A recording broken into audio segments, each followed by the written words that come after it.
आज सकाळी डब्याची भाजी, डाळ-भात सगळं होतं. पण त्याच्या तोंडी काहीतरी थोडंसं पाहिजे म्हणून म्हटलं चला चण्याच्या पिठाचा पोळा करू. पटापटाने झटपट होणारं काहीतरी मला पाहिजे होतं. लगेच कांदा घेतला, बारीक चिरला, त्याच्याबरोबर लसूण पण चिरून घेतली, कोथिंबीर पण चिरली. तसंच फ्रीज उघडून बघितलं तर आतमध्ये मला थोडासा कोबी, शिमला मिर्च ठेवलेला दिसला. त्यांनाही बाहेर काढलं आणि त्यांना पण बारीक कटिंग केलं आणि हे सगळं पटापट चण्याच्या पिठात टाकलं.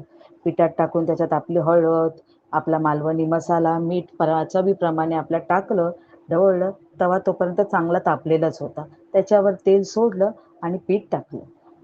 पोळा जसा आपल्याला पाहिजे तसा आपण करायचा. जाड हवा तर जाड ठेवायचा. मी जास्त करून पातळच करते. तो चांगला पातळ पोळा पसरवून घेतला आणि परतून त्याला दोन्ही बाजूने खमंग अगदी भाजून घेतला. खूप सुंदर आणि चविष्ट असा लागतो.